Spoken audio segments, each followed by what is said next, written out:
Hey everybody, we're going to wind down the week here with a little bit of polling. We've got South Carolina, Illinois, Arizona, New York. So we're going to rapid fire through these, but we're going to start with Virginia. Now this came out late last week, so it's a little bit outdated, especially considering we've had the primaries since then. Now this is a coefficient poll sponsored by Founders Insight, so that should be a Republican backing, take that into consideration. But this suggests that the race is going to be closer than conventional wisdom suggests, and that conventional wisdom is going to be it should favor the Democrats.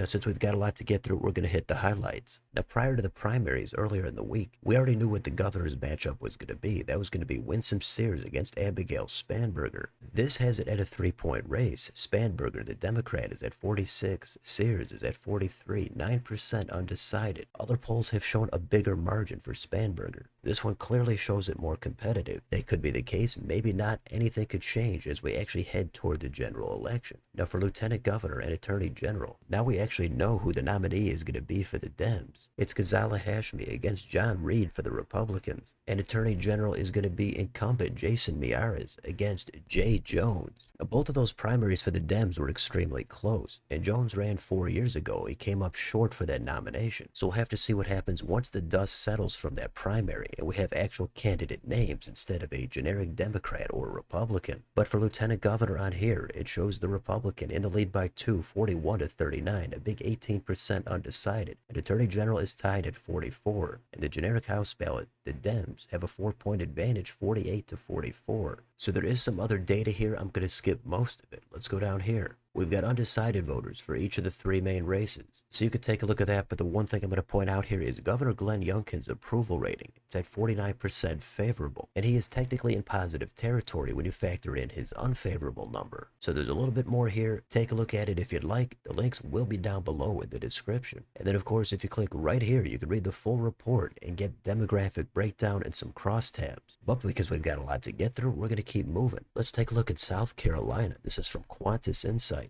We've got Lindsey Graham facing a shifting GOP landscape in South Carolina. Of course, Graham is up for re-election next year. So the background on this poll is 600 registered voters in South Carolina. It seems like Graham has never really been a really popular U.S. senator, certainly not in recent years. His approval rating here is at 41%, 46 disapprove, so he is underwater by 5. If you break that down, Republicans give him a 68% approval, 25 disapprove. That's not good when you're losing a quarter of your own voters. Independents, it's way more dire. 27 approve, 52 disapprove. Democrats, 71 disapprove, 16 approve. So Graham does look weak, but we've seen this story before. Is anybody actually going to be able to challenge him? Well, if there was a primary challenger, 31% would definitely support a challenger. Another 23 probably would. Only 13% prefer Graham, with 8% firmly backing him. That is pretty pathetic support. If it's just among Republicans, then 45% would prefer a challenger to Graham. Now there's a hypothetical matchup here. Graham against businessman Mark Lynch. Graham is at 48, Lynch 23, 29% undecided. The big factor to consider there is Graham is going to have much higher name ID at this point. Obviously, he's a sitting senator for a long time. So Graham definitely has some work to do. There's a little bit more here about certain issues in the state. They've got Trump's approval at 50%, 44 disapprove. So this could be similar to somebody like John Cornyn in Texas. The incumbent is on shaky ground and there's a potential opening for a challenger.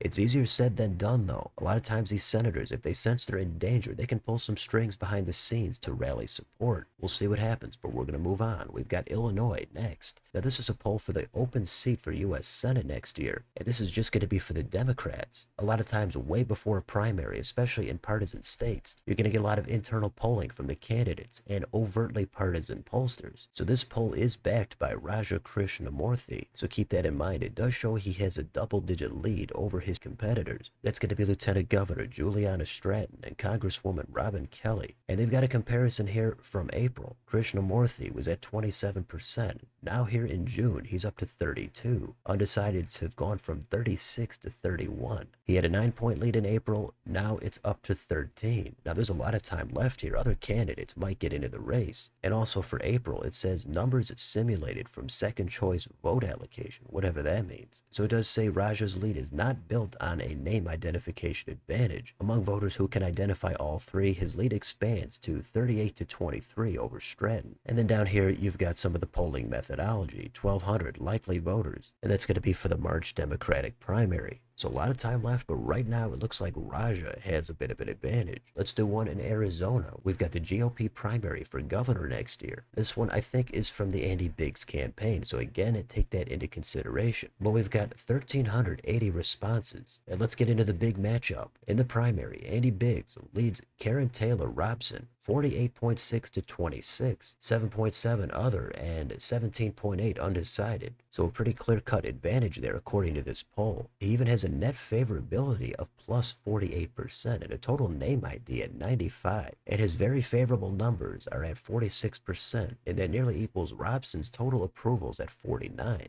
You might remember in this race, Trump co-endorsed both Biggs and Taylor Robson. Let's go down here and take a look at the table for the favorables. So Biggs does have stronger favorables. He's got 7% unfavorable, 11 very unfavorable. Robson is at 12 unfavorable, 16 very unfavorable. And the very favorable numbers are going to be twice as much for Biggs, 46 to 23. Somebody else could get into this race still, but as of now, it does look like it's going to be between these two candidates. There's been some different polling about this race, but this is not the first one we've seen with Biggs having an advantage. It's going to be a big competitive race next year in the general election against Katie Hobbs, but we've got to keep moving. We're going to go to New York, and this is going to be for governor. This is on New York Post, and it says Rep. Mike Lawler has better shot at defeating Governor Kathy Hochul than Elise Stefanik. Let's get down into it. And this survey was conducted by Harper Polling. Hochul leads Lawler 48 to 41 on the initial ballot, but once you inform participants of the records, basically a dead heat, 44 for Hochul, 43.4 for Lawler. Now those informed ballot polls I think are going to be questionable. But what about Stefanik? And by the way, neither of these two have officially declared their intent to run yet. But Hochul leads Stefanik 50 to 38.8. But after the informed ballot, it's 46 for Hochul, 42.6 for Stefanik. Then it goes on to tell you where each of these candidates does better and worse. I do think it's too early to put a lot of stock in these polls, and this is kind of a reach target here for the Republicans. But Hochul at the same time is not really the strongest incumbent. She's vulnerable both in a primary and also potentially in a general election, and that's backed up by these approval ratings. 59% disapprove of Hochul's job performance, 38 approve. That's about the same as Trump in this blue state. Only 29% of voters want her to run for re-election. 66 prefer somebody else. So that's kind of like Lindsey Graham in South Carolina. So Hochul is going to have to defend herself, starting with that Democratic primary next year. And it goes on to talk about the previous election being a 6-point margin for Hochul. And we've got 600 likely voters in this survey. That was from back in early May. I'm not sure why it came out more recently. So is Lawler or is Stefanik the stronger candidate against Hochul? According to this poll, it doesn't seem like there's that much of a difference. But either way, there's going to be all the usual dynamics, navigating the politics of the state and then trying to do the same thing nationally with Trump being in the spotlight. Let's finish it up here with Mayor of New York City. This primary is coming up on Tuesday. Hopefully we could do another live stream, but we'll see what happens. Now since last week, there's been a little bit more polling. And after ranked choice voting, let's focus on these bottom numbers. In the Marist poll, Cuomo is at 55, Mamdani is at 45. In the poll above it, it's similar. Cuomo 56, Mamdani 44. And in this poll at the top, which is going to have a sponsor that backs Mamdani, it shows Cuomo with only a 4-point lead, 52 to 48. So there were debates and a surge here from Mamdani, the more progressive candidate. But it looks like Cuomo is still going to be able to hold on. It's not a guarantee, especially with this crowded primary. But if we take a look at the latest Poly market, you can see Cuomo. He had this huge lead he'd built up until maybe a month ago. Then it started to really drop off. But then after a week or two of that, looks like Cuomo has regained his footing. And as of the time I'm making this video, Cuomo is at 78% favored to win.